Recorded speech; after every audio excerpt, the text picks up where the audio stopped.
topic of equanimity, balance, centeredness in the middle of the storm, all the various meanings of equanimity. And I want to share my screen, and I'm going to try to be equanimous balancing technology in a moment. So if you just bear with me, let me see. I want to show you one of my balance practices. One of my more fun, playful balance practices. Can you see my balancing rock there? Can you see that?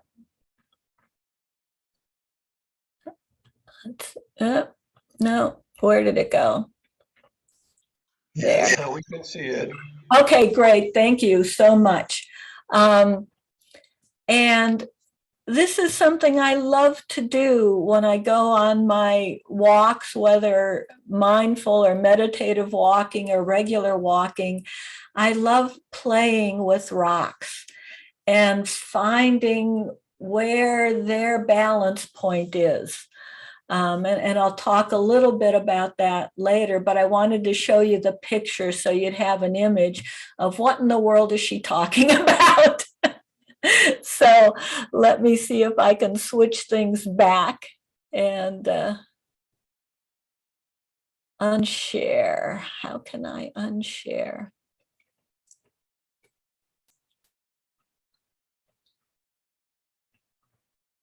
All right, this will be the challenge. All right.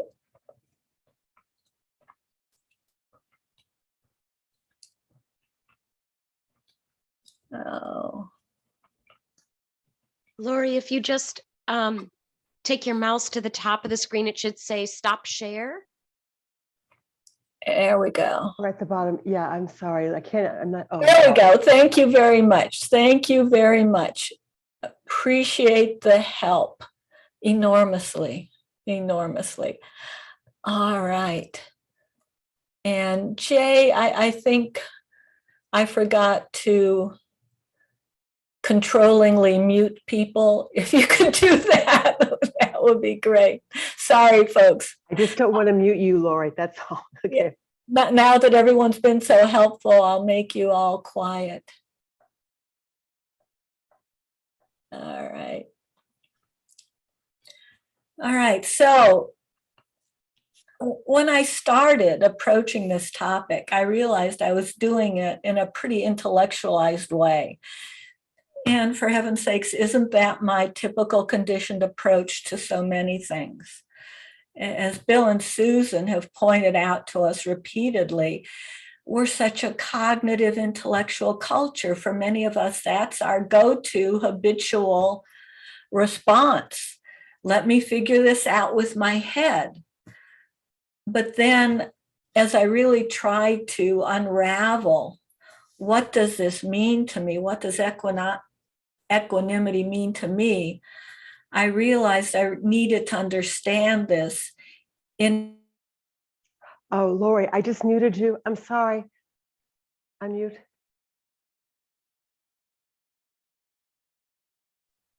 Okay. Did you hear anything? Or should I start? Okay, we're just a little bit. Thank you.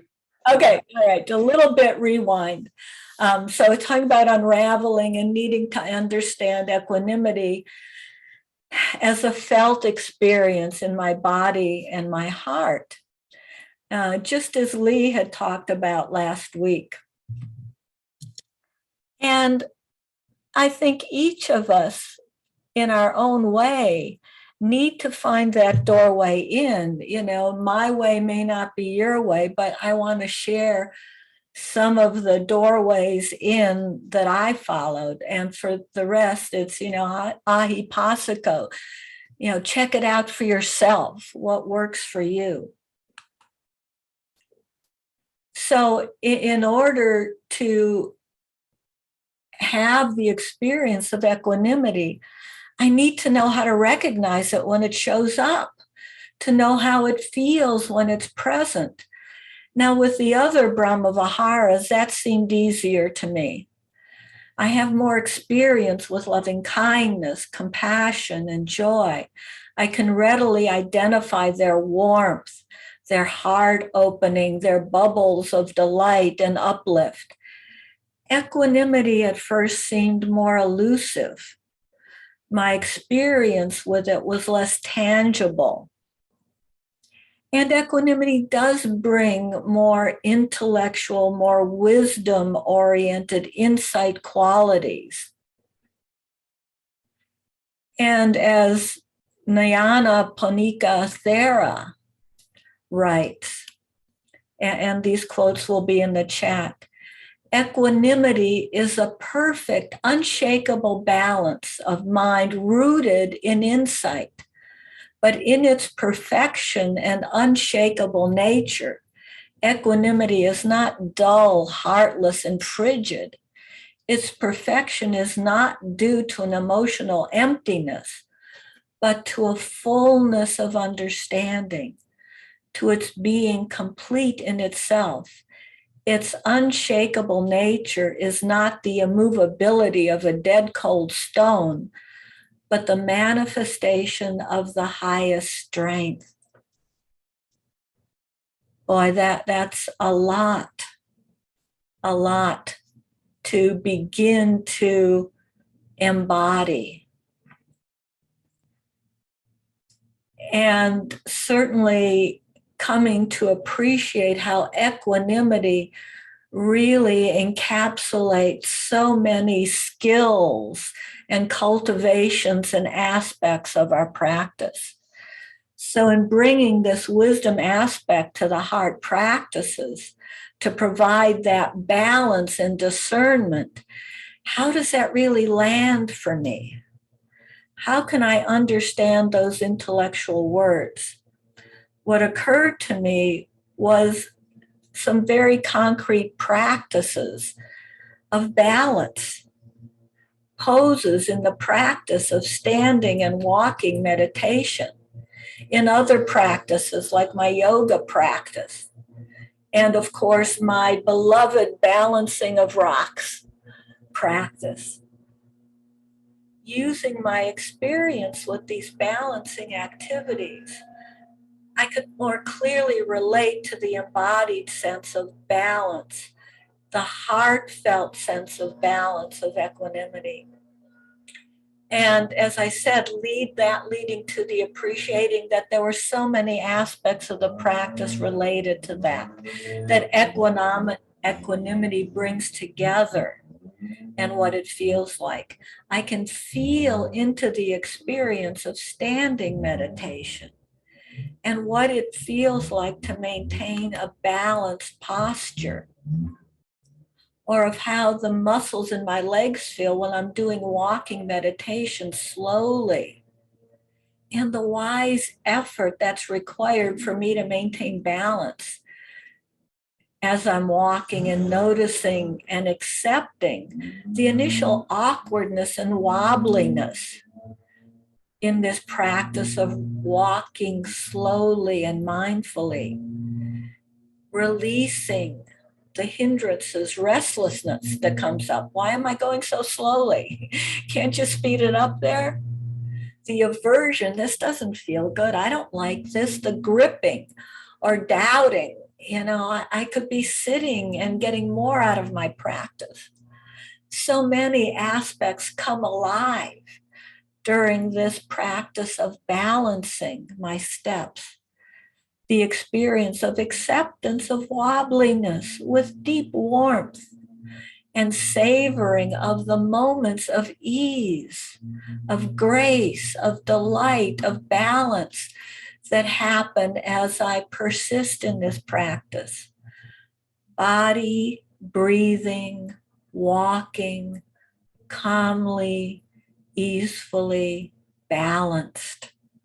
That's equanimity experienced. I've also learned a lot about balance from doing yoga balance poses, and I have to admit, they're not my favorites. They still often feel very daunting and intimidating, and I can feel my conditioned response of aversion. The teacher says, and now we'll do the balance poses, and I groan, oh, and of the anxiety. I'm going to fall over. I'm going to hurt myself. I'm going to look silly. I won't be able to do it. And all the doubt that arises just about every time. But just as in setting up my meditation practice, the ways Bill and Susan have taught us, I have to take time to set up my balance practice. I need to take a moment, not just forge ahead and to lift that leg off the ground and balance. That doesn't work too well. For me, I have to get grounded, feel the ground beneath my feet, take a breath, breathe into my feet, into my body, breath tethered to body, feet tethered to the ground. And putting my hand on a chair or a wall to stabilize myself, to ease myself into the balance pose and the focus. Just as we gather our attention in the sitting practice and bring heart and mind together, I need to do that to stay balanced, upright as well. Using all the skillful means of my meditation practice to ground, breathe, calm, settle, steady. And to sustain my balance, I also need to have the right drishti, in yoga terms, focus point. A focus that provides steadiness and stability and easy stillness. I know what it feels like to look outside my window and rest my eyes on the wreath on my neighbor across the street's front door. Just the right focus point. I notice when what comes and goes through the visual field while I'm gently resting on that focus point. Clouds, cars, people, just like thoughts, as they can be noticed and released. Keep coming back to my focus point that allows me to maintain balance. Just like coming back to our breath in meditation is the foundation for sustained attention necessary for the cultivation of equanimity. I can feel into that view that brings steadiness and balance and stability as an embodied foundation of equanimity. Not too tight and not too loose, the Goldilocks approach that Bill often talks about. That's another physical aspect of balancing that helps me appreciate the feeling sense of equanimity. If I try to stand balanced and I'm clenching up my muscles too tightly, I'm going to fall over every time or get exhausted. And if I don't have enough tautness in my muscles, I'm going to wobble all over the place. So it's really breathing into and letting go of what I don't need to hold on to and appreciating how to relax into and feel my way into balance without holding too tightly or being too lackadaisical about it, that right effort perspective. But when I seem to start losing my balance and toppling, my conditioned response is tightening up. That seems reasonable. This is like in meditation or life when I encounter a challenging experience, a difficult feeling, a painful memory, when the worldly winds come a-blowing. I can tighten up, pushing away or clinging. But just as in balancing postures at these challenging times, equanimity offers the wisdom of right effort. And this isn't necessarily easy. It seems to go against my natural instinctive reactions of clenching, of gripping. But equanimity says, ease up. Broaden your perspective to stay gently focused, comfortably aligned on the breath and the body breathing. Give it space. I can notice and accept the imbalance, knowing that I need to move in some corrective and skillful way without constricting, without adding distress onto my pain. Thanissaro Bhikkhu writes, when you encounter suffering that you can't stop no matter how hard you try, you need equanimity to channel your energies into areas that can be of help. Equanimity brings the insight and wisdom to utilize our skillful means, to know what can be released, let go of, what I can just let be and accept, and what I can be with, as Jay states, in a more intimate manner.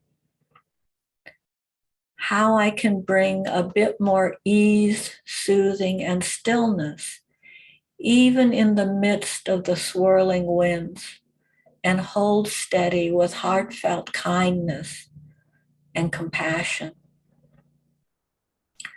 So I've suggested a few activities and images and metaphors that work for me to deepen that sense of embodied experience of equanimity.